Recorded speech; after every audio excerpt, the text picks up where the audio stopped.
દેવ જોગી જન્મ કા ત્યાગી રાગી જનક સોહાઈ રાગીએ ત્યાગી કો જ્ઞાન બતાયો તેમાંથી 84 છોડાઈ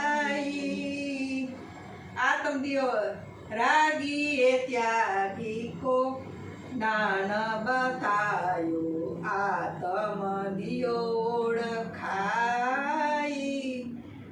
સુખદેવ જોગી હતા જનતા વેદ માના ઉદરમાંથી ઓળ હોતા થઈ ગયા જંગલમાં એવા ત્યાગી હતા અને જનક તો રાજા હતો એ શું ભોગ શુંનો ભોગ ભોગવતો હોય બધાય ભોગ ભોગવતો તો ભોગી હતો તો આ સુખદેવ જોગી હતા અને જનક ભોગી હતા રાજા હતા તો આ સુખદેવને રાજા જનક આગળ જ્ઞાન લેવા જવું પડ્યું તો એને 84 સ્વીટી નહોતી જંગલમાં વયા ગયા હતા એટલે આવું જપ કરો તપ કરો સંન્યાસી થાવ તમે બાવા થઈને ભલે જંગલમાં વયા જાઓ હા પણ આ 84 છૂટે એમ નથી પણ આ જનક રે આની 84 છોડાવી જનકને અષ્ટાવક્રએ છોડાવી અને આ પછી આ સુખદેવને છોડાવી જનકે અને રાગી હતા જનક પણ એને આ ત્યાગીને ઉપદેશ આપ્યો અને આત્મબોધ એને આપ્યો સુખદેવને આત્મબોધ આપ્યો અને 84 માંથી છોડાવ્યા એટલે ગુરુજી કો મહિમા કહિયો ન જારે નીતિ નિગમ ગમ કામે ગુરુજી કો મહિમા કહિયો ન જારે એ નારદ મહર્ષિ મન રે ગોવિંદ જેની માથે 84 આવી નારદ મહર્ષિ મન રે ગોવિંદ જેના શિરે 84 આવી ટીમર ગુરુએ જ્ઞાન બતાવ્યો તરત 84 છોડાવી એ ગુરુજી કો મહિમા કહિયો ન જાવે નીતિ નિગમ ગમ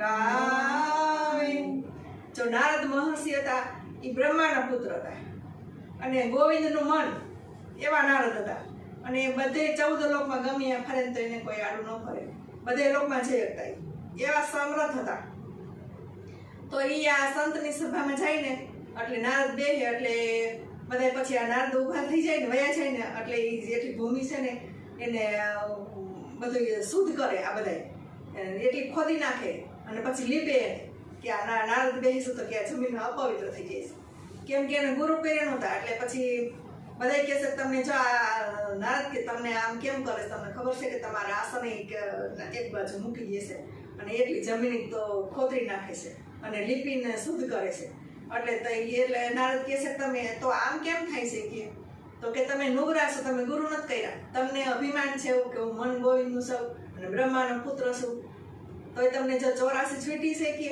ના કે 84 નથી છૂટી તો કે તમે આ નારદ છો અને બ્રહ્માના પુત્ર છો ગોવિંદનું મન છો તોય તમે આ અધૂરું તમારું છે તો તમારે શું કરવું નારદ કહે છે એટલે કે તમને કે જો સવારમાં 4 વાગ્યામાં તમે અહીંથી નીકળો એ કે અને તમને જીહામાં મળે ને એ તમારો ગુરુ એટલે આ નારદ તો સવારમાં 4 વાગ્યા ઉઠીને જાય છે નાહી ધોઈને ઢીમર એટલે માછલાનો ભારો લઈ અને ઢીમર એને ગુરુ મળે છે એટલે કે માછલાનો ભારો માથે છે એ મને ઉપદેશ કેમ આપે કે એને તો કેટલું પાપ કર્યું હોય કે એટલે પાછા આવતા રહે છે તો કે હવે કાલ જઈજો તો પછી બીજે દી મોકલે છે ને તો એ ઢીમર જ ગુરુ હોય છે એના એટલે પછી તો એ કે આજે ઢીમર જ દીકરા તો પછી કે તો કાલ જઈજો ત્રીજે દી મોકલે કે જો આજ પાછા આવો તો તમારે 84 ગઈ કે હવે તમારે 84 આવી માથે કે હવે તમારે છૂટશે નહીં તમે છૂટશો નહીં આમાંથી એ તમારે કે માછલાનો ભારો એ નથી જોવાનો અને ઢીમર છે એ નથી જોવાનું તમે જ્ઞાન આપે ને એ તમારે જોવાનું પછી ત્રીજે દી ગયા અને જો માછલાના ભારા ઉપર આ ઢીમર તો જ્ઞાની હતા એને માછલાના ભારા ઉપર નારદને ઉપદેશ કર્યો જો નારદ જેવા એ આવાના ઉપદેશને એની આગળ લેતા હોય તો એ તો પરીક્ષા બધા કરતા હોય, આ પરમાત્મા પરીક્ષા કરતા હોય, તો એને જો લેવું પડ્યું ટીમર આગળ જ્ઞાન. નગર તો ગોવિંદ હતા તો એનો ઉદ્ધાર કરી દે, બ્રહ્મા હતા તો ઉદ્ધાર ન કરી દે, પણ ન થાય ને. એટલે એનો સંશય નો જાય, જો બાપ દીકરા સંશય નો જાય નો જાય. અને ગોવિંદ નું મન એટલે એ અભિમાન રહીએ ને કે ગોવિંદ નું મન છું, મને કોઈ કાંઈ કરી, એટલે એવું અભિમાન રહીએ. પણ અભિમાન મુકાવા થઈને આ ઢીમર જેવા એને મેળ્યા. જો મીરા હતી રાજરાણી હતી, અને આ ચમાર હતા રોહિદાસ, તોય ગુરુ એને કર્યા. એટલે આ કર્મથી એવું નથી, પણ એનું જ્ઞાન છે ને એ મહાન છે, ઊંચું જ્ઞાન છે. गुरुजी की सेवा गुरुजी की पूजा गुरुનું ધ્યાન નિરંતર ધરાઈ ગુરુ કો છોડીને ગોવિંદ કો પૂજે તેને સુખ સપને નો આવે ગુરુજી કો મહિમા કહિયો ન જાવે નેતિની ગમ ગમ ગાવે. જો ગુરુજીની સેવા અને ગુરુજીની પૂજા અને ગુરુજીનું ધ્યાન નિરંતર ધરવાનું. નારદને એના મુનિ જ્ઞાની મુનિ જોગી જતી બધાને આ જ ઉપદેશ છે કે તમે ગુરુ સિવાય તમારો ઉદ્ધાર નથી. એટલે ગુરુને છોડીને જો ગોવિંદને ભજો ને તો એ નહીં મેળ પડે તમારો. એટલે તેનો તો કે સપને સુખ નો આવે. ગુરુ છોડીને ગોવિંદને પૂજો તો ગોવિંદ એક બાજુ ઉભા હતા, એક બાજુ ગુરુ તો ગુરુ જે ગોવિંદને બતાવ્યા હતા, એટલે પેલા તો ગુરુની મહિમા થયો. એટલે ગુરુનો એટલો મહિમા છે, એટલે આ ગુરુ પૂનમનો મહિમા એટલો છે ને. આ ગુરુએ બધાય જો અત્યારે આખા વિશ્વમાં બધાય ગુરુને જાય, એટલે એ પૂનમને નિમિત્ત બનાવી છે. બાકી એક વખત વર્ષમાં એક વખત ગુરુનું ચરણ લેવું જવું પડે. અને ગુરુને પૂજીને છોડીને બીજાને કોઈને તમે કરો ને તો તમારે સિદ્ધ ન થાય કામ. ગુરુ હિ જંતર ગુરુ હિ મંતર ગુરુ દેવાદિ દેવ કહાવે ગુરુ હિ જંતર ગુરુ હિ મંતર ગુરુ દેવાદિ દેવ કહાવે ગુરુ ગોવિંદ એક કરી જાણે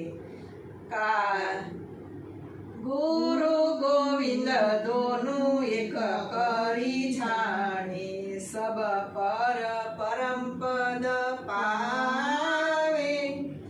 જો ગુરુ હિ છંતર ગુરુ હિ મંતર. ગુરુ દેવાધિ દેવ, દેવનો દેવ છે એ ગુરુ છે. અને ગુરુ ગોવિંદ દોનો એક કરી જાણો. એમાં ભિન્ન એટલે ભેદ નથી. આ દેહ જુદા છે પણ આત્મા તો એક જ છે. આત્મા સો પરમાત્મા. એટલે સબ પર પરમપદ. આ પરમપદ પામે, ગુરુને પૂજે, ગુરુની સેવા કરે, હા એ બધું એને બધું મળે. અષ્ટ સિદ્ધિ નવ નિધિ બધું એને મળે. ગુરુને પૂજે બધું મળે.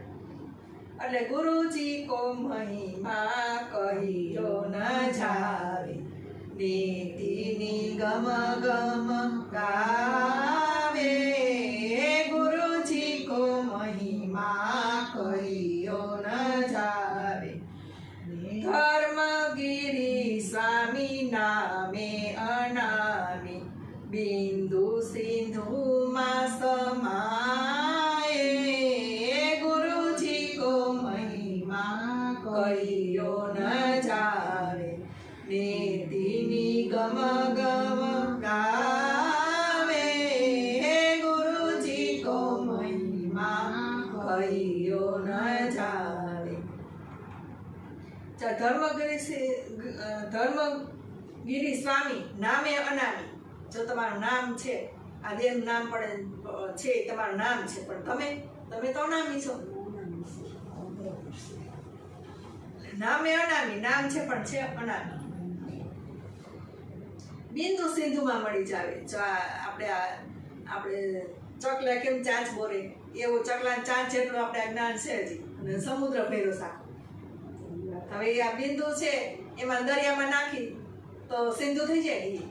ગલાસમાં 1 ટીપું પાણી નાખી, છાશમાં દૂધમાં 1 ટીપું આપણે નાખી મેરવણ તો એ દહીં બની જાય. પછી એને દૂધ નો કહેવાય. પછી દૂધમાં અને વલોવો એટલે છાશ બને, એમાંથી માખણ નીકળે. પછી એને છાશ નો કહેવાય, માખણ બની ગયું. અને છાશ જુદી પડી ગઈ, પાણી જુદું પડી ગયું અને માખણ જુદું પડી ગયું. પછી માખણને તાવા એટલે પછી એ માખણ મટી ગયું, ઘી થઈ ગયું. પછી ઘીની જે મીઠાઈ બનાવી હોય ઈ બને. એટલે આટલું આમાં બધું વલોણું કરવું પડે છે, જામવું પડે છે. અને આ ગાય છે એ 6 આચરી, આ 4 આચરી ગાય છે, ઓલી છે 6 આચરી ગાય. હા, એટલે ઈ કામ ઘેનું છે ગાય. એટલે એમાં જે સંતો હોય, ભક્તો હોય, એની જે સાચી સમજણ હોય એ બધું એનું દૂધ મેળવે, પછી મેળવે અને છાશ કરે, માખણ ખાય, ઘી ખાય, મીઠાઈ ખાય, બધું મળે. જોઈતી થઈ જાય. હા, જોઈતી થઈ થઈ જાય. જાય.